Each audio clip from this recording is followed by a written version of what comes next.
ನಮಸ್ಕಾರ ರೀ. ಹೆಂಗದಿರಿ ಎಲ್ಲರೂ? ತನ್ವೀಸ್ ಕಿಚನ್ಗೆ ಎಲ್ಲರಿಗೂ ಸ್ವಾಗತ. ಇವತ್ತಿನ ವಿಡಿಯೋದಾಗ ಒಂದು ಇನ್ಸ್ಟಂಟ್ ಆಗಿರುವ ಪಡ್ಡು ರೆಸಿಪಿನ ಶೇರ್ ಮಾಡತ್ತೇನೆ ರೀ. ಪಡ್ಡುನ ತಿನ್ನಬೇಕು ಅಂತ ಆಸೆ ಆದಾಗ ಅಕ್ಕಿ, ಬೇಳೆ, ಉದ್ದನ್ನ ಯಾವುದನ್ನು ಕೂಡ ನೆನೆಸದೆ ಇನ್ಸ್ಟಂಟಾಗಿ ಕೇವಲ 10 ನಿಮಿಷದಾಗ ಈ ಪಡ್ಡು ರೆಸಿಪಿನ ಆರಾಮಾಗಿ ಮಾಡ್ಕೋಬಹುದು ರೀ. ನಿಮ್ಗೆ ಅನ್ಸೋದನೇ ಇಲ್ಲ ಇವು ಅಕ್ಕಿಯಿಂದ ಮಾಡಿರೋ ಪಡ್ಡೇ ಇರಬೇಕು ಅಂತ ಅನಿಸ್ತತಿ. ಅಷ್ಟು ಟೇಸ್ಟಿಯಾಗಿ ರುಚಿಯಾಗಿ ಬರ್ತಾವ್ರಿ. ಮತ್ತು ಸ್ವಲ್ಪನೂ ಹಂಚಿಗೆ ಅಂಟುದಿಲ್ಲ, ಏನಿಲ್ಲ. ಮೇಲ್ಗಡೆಯಿಂದ ಕ್ರಿಸ್ಪಿಯಾಗಿ ಗರಿಗರಿಯಾಗಿ, ಒಳಗಡೆಯಿಂದ ಸಾಫ್ಟಾಗಿ ಫ್ಲಫಿಯಾಗಿ ಒಂಥರ ಬನ್ ಗತೆ ಈ ಪಡ್ಡು ರೆಸಿಪಿ ಬರ್ತೈತ್ರಿ. ಇದನ್ನು ಖಂಡಿತ ನೀವು ಒಂದ್ಸರ್ತಿ ಟ್ರೈ ಮಾಡಿ ನೋಡ್ರಿ. ಬರೀ ಹೆಂಗಿದ್ರೆ ಈ ಇನ್ಸ್ಟಂಟಾಗಿ ಮಾಡೋ ಪಡ್ಡು ರೆಸಿಪಿನ ಹೆಂಗೆ ಮಾಡೋದು ಅಂಥೇಳಿ ವಿಡಿಯೋನ ನೋಡ್ಕೊಂಡು ಬರೋಣಂತ. ಫಸ್ಟ್ ನಾನಿಲ್ಲಿ ಈ ರೆಸಿಪಿ ಮಾಡೋಕೆ 1 ಕಪ್ನಷ್ಟು ಇಡ್ಲಿ ರವಾನ ತೊಗೊಳಕತ್ತೇನೆ ನೋಡ್ರಿ. ಇಡ್ಲಿ ರವಾನ ನಾವು ಇಡ್ಲಿ ಮಾಡೋಕ್ಕಷ್ಟೇ ಅಲ್ಲ, ಪಡ್ಡು ದೋಸೆ ಕೂಡ ಮಾಡ್ಕೋಬೋದು. ದೋಸೆ ರೆಸಿಪಿ ನಿಮ್ಗೆ ಬೇಕಾದ್ರೆ ನಾನು ವಿಡಿಯೋನ ಆಗಲೇ ಅಪ್ಲೋಡ್ ಮಾಡಿದ್ದೀನಿ. ಇಂಟ್ರೆಸ್ಟ್ ಇತ್ತಂದ್ರೆ ನೀವು ಆ ವಿಡಿಯೋನ ಒಂದು ಸರ್ತಿ ಚೆಕ್ ಮಾಡ್ಬೋದು ನೋಡ್ರಿ. ಇವಾಗ 1 ಕಪ್ ಇಡ್ಲಿ ರವಾನ ನಾನು ಬಿಸಿನೀರನ್ನ ಹಾಕಿ 10 ನಿಮಿಷ ನೆನೆಯೋಕೆ ಇಡಾಕತ್ತೇನೆ ರೀ. ಈ ರೀತಿ ಇಡ್ಲಿ ರವೆ ಮುಳುಗುವಷ್ಟು ನೀರನ್ನ, ಬಿಸಿ ನೀರನ್ನ ಹಾಕಿ ಒಂದು ಮುಚ್ಚಳನ ಮುಚ್ಚಿ ಕೇವಲ 10 ನಿಮಿಷ ಇಡ್ರಿ ನೋಡ್ರಿ. ಈ ಕಡೆ ಅದೇ ಕಪ್ ಒಳಗೆ ನಾನು ಅರ್ಧ ಕಪ್ ಆಗುವಷ್ಟು ಗಟ್ಟಿ ಅವಲಕ್ಕಿನ ತೊಗೊಂಡೇನ್ರಿ. ನಿಮ್ಮ ಮನೇಲಿ ಯಾವ ಅವಲಕ್ಕಿ ಇದೆ ಅದನ್ನೇ ಯೂಸ್ ಮಾಡ್ಕೊಳ್ಬೋದು. ಇವಾಗ ಈ ಅವಲಕ್ಕಿನ ಒಂದು 2 ರಿಂದ 3 ಸರ್ತಿ ಕ್ಲೀನಾಗಿ ವಾಶ್ ಮಾಡಿ ಇದಕ್ಕೂ ಕೂಡ ನಾನು ಬಿಸಿನೀರನ್ನ ಹಾಕಿ ನೆನೆಯೋಕೆ ಇಡಾಕತ್ತೇನೆ ರೀ. ಒಂದು 5 ನಿಮಿಷ ನೆನೆದ್ರೆ ಸಾಕು, ಅವಲಕ್ಕಿ ಜಲ್ದಿ ನೆನಿತಾವು ನೋಡ್ರಿ. ಈ ಕಡೆ ಅವಲಕ್ಕಿನ ನೆನೆ ಹಾಕೋ ಮಟ ಅಂತೂ ಇಡ್ಲಿ ರವೆ ನೆನೆದೈತಿ. ಇವಾಗ ಮೇಲೆ ನಿಂತಿರೋ ನೀರನ್ನ ಇದನ್ನು ಸಪ್ರೇಟ್ ಮಾಡ್ಕೊಂಡು ಬರಬೇಕ್ರಿ. ಜಾಸ್ತಿ ಕಲ್ಕಾಕ ಹೋಗಬೇಡ್ರಿ, ಯಾಕಂದ್ರೆ ಇಡ್ಲಿ ರವೆ ಅದ್ರ ಜೊತೆನೇ ಹೋಗಿಬಿಡ್ತೈತಿ ನೋಡ್ರಿ. ಇವಾಗ ನಾನು ಮೇಲೆ ನಿಂತಿರೋ ನೀರನ್ನ ಸಪ್ರೇಟ್ ಮಾಡಿಕೊಂಡು ಈ ಇಡ್ಲಿ ರವೆನ ಒಂದು ಸಣ್ಣ ಮಿಕ್ಸಿ ಜಾರೊಳಗೆ ಒಂದು ಸ್ವಲ್ಪ ನೀರನ್ನ ಹಾಕಿ ಈ ರೀತಿ ಪೇಸ್ಟ್ ಮಾಡಿಕೊಂಡು ಬರಬೇಕು. ಅಗದಿ ಪೂರ್ತಿ ನೈಸಾಗಿ ಪೇಸ್ಟ್ ಆಗದೆ ಇದ್ರೂ ಪರವಾಗಿಲ್ಲ, ಈ ರೀತಿ ಸ್ವಲ್ಪ ತರಿಯಾಗಿದ್ರೂ ನಡಿತೈತ್ರಿ ನೋಡ್ರಿ. ಈ ರೀತಿ ದೋಸೆ ಪ್ಯಾಟ್ರನ್ ಇರ್ತೈತಲ್ಲ ಆ ರೀತಿ ಇರಬೇಕು. ಇವಾಗ ಇದನ್ನು ಒಂದು ಮಿಕ್ಸಿಂಗ್ ಬೌಲ್ಗೆ ಟ್ರಾನ್ಸ್ಫರ್ ಮಾಡ್ಕೊಳಕತ್ತೀನಿ. ಈಗ ಅವಲಕ್ಕಿನ ನೋಡ್ರಿ, ಅವಲಕ್ಕಿ ಕೂಡ ನೆನೆದಾವು. ಇದನ್ನು ಕೂಡ ಅಷ್ಟೇ ನೀರನ್ನ ಸ್ವಲ್ಪ ಸಪ್ರೇಟ್ ಮಾಡಿಕೊಂಡು ನಾವು ಅವಲಕ್ಕಿ ಅಷ್ಟೇ ತೆಗೆದುಕೊಂಡು ಈ ರೀತಿ ಸಣ್ಣ ಮಿಕ್ಸಿ ಜಾರೊಳಗೆ ಮಿಕ್ಸಿ ಮಾಡ್ಕೋಬೇಕಾಗ್ತೈತ್ರಿ.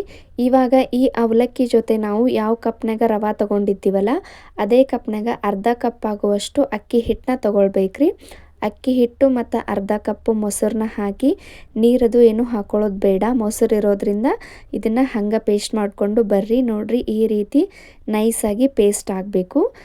ಇವಾಗ ಈ ಪೇಸ್ಟನ್ನು ನಾವು ಆಗಲೇ ರುಬ್ಬಿರ್ತಕ್ಕಂಥ ಇಡ್ಲಿ ರವೆ ಜೊತೆ ನೀಟಾಗಿ ಮಿಕ್ಸ್ ಮಾಡ್ಕೊಳ್ಬೇಕಾಗ್ತೈತ್ರಿ. ನೀರದು ಏನು ಎಕ್ಸ್ಟ್ರಾ ಹಾಕೊಳ್ಳೋದು ಬೇಡ, ಯಾಕಂದ್ರೆ ಪಡ್ಡು ರೆಸಿಪಿ ಆಗಿರೋದ್ರಿಂದ ಸ್ವಲ್ಪ ಗಟ್ಟಿ ಇದ್ರನ ಪಡ್ಡು ಚಲೋತಾಗಿ ಬರ್ತಾವು ನೋಡ್ರಿ. ಇವಾಗ ನೀಟಾಗಿ ಮಿಕ್ಸ್ ಮಾಡ್ಕೊಳಕತ್ತೀನಿ ನಾನು. ಈ ರೀತಿ ಮಿಕ್ಸ್ ಮಾಡ್ಕೊಂಡಿಂದ ಇದಕ್ಕೆ ಈಗ ಒಂದು ಸಣ್ಣದಾಗಿ ಕಟ್ ಮಾಡಿ ಇಟ್ಕೊಂಡಿರುವಂಥ ಉಳ್ಳಾಗಡ್ಡಿನ ಹಾಕಿ ಮಿಕ್ಸ್ ಮಾಡಾಕತ್ತೀನಿ. ಒಂಚೂರು ಕೊತ್ತಂಬರಿ ಸೊಪ್ಪನ್ನು ಹಾಕಿ ಮತ್ತು ಚಿಕ್ಕ ಮಕ್ಕಳಿಗೆ ಕೊಡೋದ್ರಿಂದ ಸ್ವಲ್ಪ ಖಾರ ಕಡಿಮೆ ಹಾಕಾಕತ್ತೇನೆ ರೀ. 1-2 ಹಸಿ ಮೆಣಸಿನ್ಕಾಯಿ ಮತ್ತು ರುಚಿಗೆ ಎಷ್ಟು ಬೇಕೋ ಅಷ್ಟು ಉಪ್ಪು. ಇವಾಗ ನೋಡ್ರಿ, ಇನ್ಸ್ಟಂಟಾಗಿ ಮಾಡ್ಕೊಳ್ಳೋದ್ರಿಂದ ಒಂದು ಅರ್ಧ ಟೀ ಸ್ಪೂನ್ ಅಷ್ಟು ಈನೋನ ನಾನಿಲ್ಲೇ ಸೇರಿಸ್ಕೊಳತ್ತೇನೆ. ಈನೋನ ಹಾಕಿಂದ ಈ ರೀತಿ ನೀಟಾಗಿ ಎಲ್ಲನೂ ಒಂದು ಸರ್ತಿ ಮಿಕ್ಸ್ ಮಾಡ್ಕೊಳ್ಬೇಕು. ಅಕಸ್ಮಾತ್ ನಿಮ್ಗೆ ಈನೋ ಹಾಕೋದು ಇಷ್ಟ ಇಲ್ಲ ಅಂತಂದ್ರೆ ನೀವು ಹಂಗೆ ಕೂಡ ಈ ಪಡ್ಡು ರೆಸಿಪಿನ ಮಾಡ್ಕೊಳ್ಬೋದು. ಅಷ್ಟೇ ಟೇಸ್ಟಿಯಾಗಿ ಗರಿಗರಿಯಾಗಿ ಬರ್ತಾವ್ರಿ. ಆದರೆ ಈನೋ ಹಾಕೋದ್ರಿಂದ, ಇನ್ಸ್ಟಂಟಾಗಿ ಮಾಡೋದ್ರಿಂದ ಸ್ವಲ್ಪ ಪಡ್ಡು ಉಬ್ಬಿ ಬರ್ತಾವು ಅನ್ನೋದಕ್ಕೋಸ್ಕರ ಈನೋನ ಸೇರಿಸ್ಕೊಳಕತ್ತೇನೆ. ಇವಾಗ ನೋಡ್ರಿ ಎಲ್ಲನೂ ನೀಟಾಗಿ ಒಂದು ಸರ್ತಿ ಮಿಕ್ಸ್ ಮಾಡಿಂದ ಈ ಕಡೆ ಸ್ಟವ್ನ ಹಚ್ಚಿಬಿಟ್ಟು ನಾನು ತವಾನ ಕಾಯೋದಕ್ಕೆ ಇಟ್ಕೊಂಡೇನಿ ರೀ. ಸ್ವಲ್ಪ ತವಾ ಕಾದಿಂದ ಒಂಚೂರು ಎಣ್ಣೆನ ಹಾಕಿ ಇವಾಗ ನಾವು ಮಿಕ್ಸ್ ಮಾಡಿಟ್ಕೊಂಡಿರುವಂಥ ಹಿಟ್ಟನ್ನು ಇದಕ್ಕೆ ಸ್ವಲ್ಪನೇ ಹಾಕಿ ಈ ರೀತಿ ಪಡ್ಡುನ ಮಾಡ್ಕೊಳ್ಬೇಕಾಗ್ತೈತ್ರಿ. ಜಾಸ್ತಿ ಹಾಕ್ಕೊಂಡ್ರೆ ನಾವು ತೆಗೆಯೋದು ಸ್ವಲ್ಪ ಕಷ್ಟ ಆಗ್ತೈತಿ. ಈ ರೀತಿ ಸ್ವಲ್ಪನೇ ಹಾಕಿ ಪಡ್ಡು ಮಾಡ್ಕೊಳ್ಳೋದ್ರಿಂದ ನಾವು ಏನೋ ಹಾಕಿರೋದ್ರಿಂದ ಪಡ್ಡು ಉಬ್ಬಿ ಬರ್ತಾವ್ರಿ ತಾನಾಗೆ, ನೋಡ್ತಿರ್ಬೋದು ನೀವು. ಇವಾಗ ನೋಡ್ರಿ, ಎಲ್ಲ ಹಂಚಿಗೂ ಈ ರೀತಿ ಹಿಟ್ಟನ್ನು ಹಾಕಿ ಒಂದು ಮುಚ್ಚಳನ ಮುಚ್ಚಿ ಒಂದು 5 ನಿಮಿಷ ಮೀಡಿಯಮ್ ಫ್ಲೇಮ್ ಒಳಗೆ ಬೇಯಿಸ್ಕೊಂಡ್ರೆ ಈ ರೀತಿ ಪಡ್ಡು ಸೂಪರಾಗಿ ರೆಡಿ ಆಗ್ತಾವು. ನೋಡತ್ತಿರ್ಬೋದು ನೀವು. ಸ್ವಲ್ಪ ತಿರುವಿ ಹಾಕೊಳ್ಳುವಾಗ ಹಂಚಿಗೆ ಅಂಟ್ತಾ ಇಲ್ಲ, ಏನಿಲ್ಲ. ಅಷ್ಟು ನೀಟಾಗಿ ಪರ್ಫೆಕ್ಟಾಗಿ ಈ ಇಡ್ಲಿ ರವಾದಿಂದ ಮಾಡಿರೋ ಪಡ್ಡು ಬರ್ತಾವ್ರಿ. ಯಾವಾಗಲಾದರೂ ಪಡ್ಡು ತಿನ್ನಬೇಕು ಅಂತ ಆಸೆ ಆದಾಗ ಮನೆಯಲ್ಲಿ ಈ ರೀತಿ ಇಡ್ಲಿ ರವೆ ಇದ್ದರೆ ಇಡ್ಲಿ ರವಾದಿಂದ ನೀವು ಒಂದು ಸರ್ತಿ ಪಡ್ಡು ಮಾಡಿಕೊಂಡು ತಿನ್ನಿರಿ. ನೀವು ಅಕ್ಕಿಲೇ ಪಡ್ಡು ಮಾಡೋದನ್ನೇ ಇಲ್ಲ, ಇದು ಅಷ್ಟೊಂದು ಟೇಸ್ಟಿಯಾಗಿ ಬರ್ತೈತಿ. ನಾವು ಅಕ್ಕಿನ ಉಪಯೋಗಿಸಿ ಪಡ್ಡು ಮಾಡೋದಕ್ಕಿಂತನೂ ಇದು ಇನ್ನೂ ಟೇಸ್ಟಿಯಾಗಿ ಬರ್ತೈತ್ರಿ. ಮನೆಯಲ್ಲಿ ಇಡ್ಲಿ ರವೆ ಇದ್ದರೆ ಈ ರೀತಿ ಇನ್ಸ್ಟಂಟಾಗಿ ಕೇವಲ 10 ನಿಮಿಷದಲ್ಲಿ ಈ ರೆಸಿಪಿನ ಮಾಡಿ ನೋಡ್ರಿ. ಎಲ್ಲರಿಗೂ ಇಷ್ಟ ಆಗ್ತೈತಿ, ಎಲ್ಲರೂ ಇಷ್ಟಪಟ್ಟು ತಿಂತಾರೆ. ನೋಡಾತಿರ್ಬೋದು ನೀವು ಎಷ್ಟು ಪರ್ಫೆಕ್ಟಾಗಿ ಈ ಒಂದು ಇಡ್ಲಿ ರವಾದಿಂದ ಮಾಡಿರೋ ಪಡ್ಡು ರೆಸಿಪಿ ಪರ್ಫೆಕ್ಟಾಗಿ ಬಂದೈತೆ ಅಂಥೇಳಿ. ಇದೇ ಇಡ್ಲಿ ರವೆ ಬೇಕು ಅಂತೇನಿಲ್ಲ, ಮನೆಯಲ್ಲಿ ಯಾವ ಇಡ್ಲಿ ರವೆ ಇದ್ದರೂ ಈ ರೀತಿ ಇನ್ಸ್ಟಂಟಾಗಿ ಪಡ್ಡುನ ಆರಾಮಾಗಿ ಮಾಡ್ಕೊಳ್ಬೋದು. ಬೆಳಗಿನ ನಾಷ್ಟಕ್ಕಾಗಲಿ ಇಲ್ಲ ಮಕ್ಕಳ ಲಂಚ್ ಬಾಕ್ಸಿಗಾಗಲಿ ಈ ರೆಸಿಪಿ ಪರ್ಫೆಕ್ಟಾಗಿರುತ್ತೆ ರೀ. ಎಲ್ಲರಿಗೂ ಇಷ್ಟ ಆಗುತ್ತಾ ನೋಡಾತಿರ್ಬೋದು ನೀವು. ಒಳಗಡೆಯಿಂದ ಸಾಫ್ಟಾಗಿ ಮೇಲ್ಗಡೆಯಿಂದ ಎಷ್ಟು ಕ್ರಿಸ್ಪಿಯಾಗಿ ಗರಿ ಗರಿಯಾಗಿ ಈ ರೆಸಿಪಿ ಬಂದೈತೆ ಅಂಥೇಳಿ. ಮನೆಯಲ್ಲಿ ಉದ್ದು ಇಲ್ಲದೆ ಇದ್ದಾಗ ಈ ರೀತಿ ಇಡ್ಲಿ ರವಾದಿಂದ ಒಮ್ಮೆ ನೀವು ಇನ್ಸ್ಟಂಟಾಗಿ ಪಡ್ಡುನ ಮಾಡಿ ನೋಡ್ರಿ. ಖಂಡಿತ ನಿಮಗೂ ಇಷ್ಟ ಆಗ್ತೈತಿ, ಎಲ್ಲರಿಗೂ ಇಷ್ಟ ಆಗ್ತೈತಿ. ನೋಡತ್ತಿರ್ಬೋದು ನೀವು ಎಷ್ಟು ಕ್ರಿಸ್ಪಿಯಾಗಿ ಒಳಗಡೆಯಿಂದ ಸಾಫ್ಟಾಗಿ ಬಂದಾವ ಅಂತ ಹೇಳಿ. ನೋಡೋಕ್ಕೂ ಅಷ್ಟು ಚಂದ ಕಾಣಿಸ್ತಾವ್ರಿ.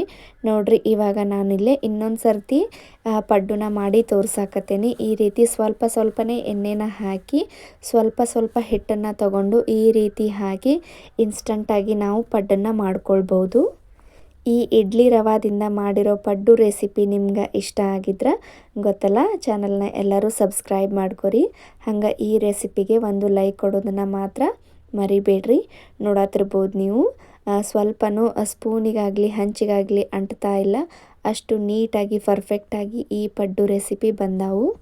ಈ ರೆಸಿಪಿನ ಖಂಡಿತ ನೀವು ಒಂದು ಸರ್ತಿ ಟ್ರೈ ಮಾಡಿ ಕಮೆಂಟ್ ಮಾಡಿ ಹೇಳ್ರಿ ಪಡ್ಡು ಹೆಂಗೆ ಬಂದಾವಂತ ಹೇಳಿ. ಇದೇ ರೀತಿ ವಿಡಿಯೋಸ್ನ ನೋಡ್ಕೊತ ಇರ್ರಿ. ಮತ್ತು ಮುಂದಿನ ವಿಡಿಯೋದಾಗ ಸಿಗೋಣ್ರಿ. ಎಲ್ಲರಿಗೂ take care of all. Bye.